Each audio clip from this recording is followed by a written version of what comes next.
Hi everyone, welcome back to my channel. இன்னைக்கு நம்ம இந்த வீடியோல என்ன பார்க்க போறோம்னு பாத்தீங்கன்னா 7 cups burfi எப்படி பண்ணலாம்ங்கறத பார்க்க போறோம். இந்த ரெசிபி பண்றது வந்து ரொம்பவே ஈஸி. நமக்கு 7 பொருட்கள் தேவை. அது வந்து எந்த கப்பால நம்ம அளக்குறோமோ அதே கப்பால ஒரே அளவா 7 பொருட்களை நம்ம எடுத்துக்கலாம். சோ இதுக்கு என்னென்ன பொருட்கள் தேவை நம்ம இப்ப பார்க்கலாம். 1 கப் கடலை மாவு, 1 கப் தேங்காய் துருவல், 2 கப் சீனி எடுத்திருக்கேன், 1 கப் நெய், 1 கப் நட்ஸ். இது வந்து நான் இன்னைக்கு எடுத்திருக்கிறது பாத்தீங்கன்னா பாதாம் அரை கப்பும் ஒரு அரை கப் முந்திரியும் எடுத்திருக்கேன். இது ரெண்டையும் நீங்க மிக்ஸி ஜார்ல பல்ஸ் மோட்ல வச்சு அரைச்சு எடுத்துக்கோங்க. இதை ரொம்ப பவுடரா எடுக்கக்கூடாது, கொரகொரப்பா அரைச்சு எடுத்துக்கோங்க. 1 கப் பால். இந்த 7 பொருட்கள் தான் இன்னைக்கு நம்மளுக்கு இந்த 7 கப்ஸ் பர்ஃபி பண்ண தேவையான பொருட்கள். ஓகே, வாங்க ஃப்ரெண்ட்ஸ் எப்படி பண்ணலாம்னு பார்க்கலாம். இப்போ நம்ம பர்ஃபி செய்ய ஆரம்பிச்சிடலாம். அதுக்கு முன்னாடி ஒரு கிளாஸ் பவுல்ல கொஞ்சமா நெய் ஊத்தி எல்லா இடமும் படுற மாதிரி அதை அப்ளை பண்ணி வச்சுக்கோங்க. நீங்க வந்து கிளாஸ் பவுல் யூஸ் பண்ணிக்கலாம், இல்லைன்னா பேக்கிங் ட்ரே இல்ல கேக் பேன் எதுனாலும் நீங்க யூஸ் பண்ணிக்கலாம். ஏன்னா நம்ம செஞ்சு முடிக்கவும் இதுல அப்பதான் டைரக்டா ஊத்துறதுக்கு நம்மளுக்கு வசதியா இருக்கும். ஸோ நான் வந்து இதை ரெடி பண்ணியாச்சு. இப்போ நம்ம ஆரம்பிக்கலாம். நான் இன்னைக்கு ஒரு நான்ஸ்டிக் பேன் எடுத்திருக்கேன். நீங்க வந்து எதனாலும் யூஸ் பண்ணிக்கலாம். நான்ஸ்டிக் பேன் எடுக்கும் போது கொஞ்சம் ஒட்டாம, லாஸ்ட்ல நம்ம முடிக்கும் போது கொஞ்சம் ஒட்டாம நல்லா வரும். ஸோ அதனால நான் இன்னைக்கு நான்ஸ்டிக் பேன் எடுத்திருக்கேன். இப்போ நான் சலிச்சு எடுத்துட்டு வந்து இந்த 1 கப் கடலை மாவை ஆட் பண்ணிக்கிறேன். இதை நம்ம ஃபர்ஸ்ட் ஃப்ரை பண்ணிக்கலாம். இது வந்து ஸ்டவ் வந்து மீடியமாவே வச்சுக்கோங்க, ரொம்ப ஹைல வைக்க கூடாது. இல்லைன்னா மாவு வந்து உங்களுக்கு உடனே கரிஞ்சிரும், ஒரு மாதிரி கரிஞ்சி ஸ்மெல் வந்துடும், கலர் மாறிடும். ஸோ மீடியம் ஹீட்ல வச்சுட்டு நீங்க வந்து இதை லைட்டா ஃப்ரை பண்ணிக்கோங்க. இந்த பச்சை வாசனை போனதும் நம்ம வந்து அடுத்து ஒன்னொன்னு ஆட் பண்ணலாம். இப்போ நம்மளோட கடலை மாவு லைட்டா வறுத்துக்கிட்டாச்சு. இப்போ இதுல நான் வந்து 1 கப் துருவன தேங்காய் சேர்த்துக்கிறேன். தேங்காய் சேர்த்துட்டு அதையும் நல்லா கொஞ்ச நேரம் ஃப்ரை பண்ணிக்கோங்க.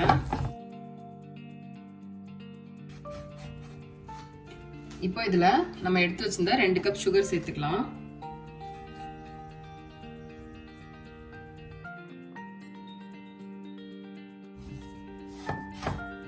சுகர் சேர்த்துட்டு அதையும் நல்லா மிக்ஸ் பண்ணிக்கோங்க.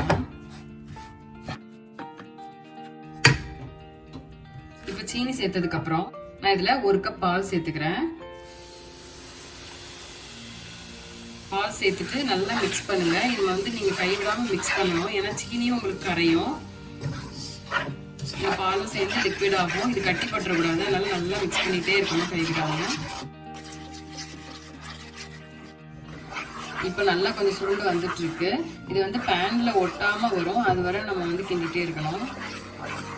இப்போ நம்ம இதுல 1 கப் நட்ஸ் கொரகொரப்பா அரைச்சு வச்சிருந்தது அதை சேர்த்துக்கலாம்.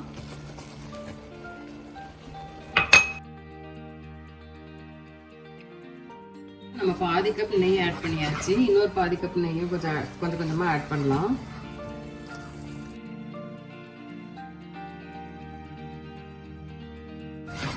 இப்போ இன்னும் கொஞ்சம் நல்லா திரண்டு வருது. இந்த ஊற்றி நெய்யெல்லாம் அப்சர்வ் பண்ணிடுச்சு. அதனால நம்ம எடுத்து வச்சிருந்தா மிச்ச நெய்யும் ஊற்றிடலாம்.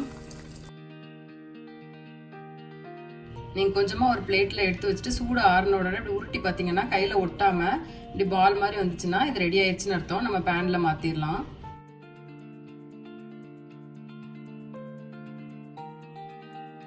அப்படி சூடா இருக்கும் போதே நம்ம அந்த கிளாஸ் பவுல்ல அப்படி ஊத்திடலாம்.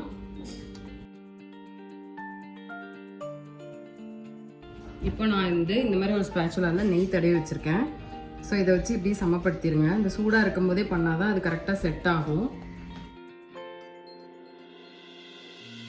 இப்போ ஈவனா இருக்கிற மாதிரி நம்ம வந்து செட் பண்ணியாச்சு. இது கொஞ்ச நேரம் ஆற விடுங்க. ஆறுனதுக்கு அப்புறம் இதை நம்ம கட் பண்ணி எடுத்துக்கலாம். இப்பவே நீங்க கட் பண்ணக்கூடாது, ஏன்னா இது கொஞ்சம் லூஸா இருக்கும். கொஞ்சம் ஒரு 5 நிமிஷத்துக்கு அப்புறம் நீங்க கட் பண்ணீங்கன்னா உங்களுக்கு அது செட் ஆயிருக்கும், கட் பண்ண ஈஸியா இருக்கும். நீங்க ஸ்பேச்சுலா இல்லைன்னா இப்படி ஸ்பூன் எடுத்துட்டு அதை வச்சு கூட நீங்க சரி பண்ணிக்கலாம்.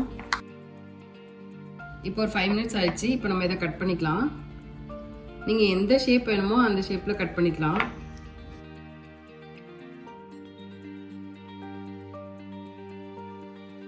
இப்போ நம்ம பீசஸ்லாம் போட்டாச்சு. ஸோ இன்னும் ஒரு 5 நிமிஷம் கழிச்சுட்டு நம்ம இதை எடுத்து பார்க்கலாம், எப்படி வருதுன்னு பார்ப்போம்.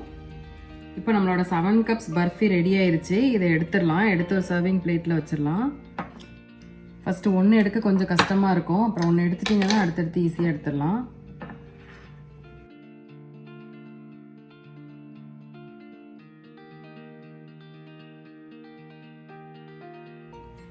இங்கே பாருங்கள் பர்ஃபி சூப்பராக வந்திருக்கு.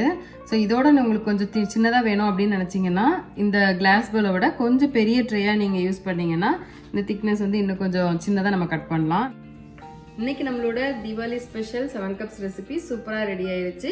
ஓகே ஃப்ரெண்ட்ஸ், நீங்களும் உங்கள் வீட்டில் ட்ரை பண்ணி பாருங்கள். எப்படி வந்திருக்குன்னு எனக்கு கீழே கமெண்ட் பண்ணுங்கள். இந்த வீடியோ உங்களுக்கு பிடிச்சிருந்துன்னா லைக் பண்ணுங்கள், உங்கள் ஃப்ரெண்ட்ஸ்க்கெலாம் ஷேர் பண்ணுங்கள். இதுவரை என்னோட சேனலை சப்ஸ்கிரைப் பண்ணாதவங்க சப்ஸ்கிரைப் பண்ணிக்கோங்க. தேங்க்ஸ் ஃபார் வாட்சிங்.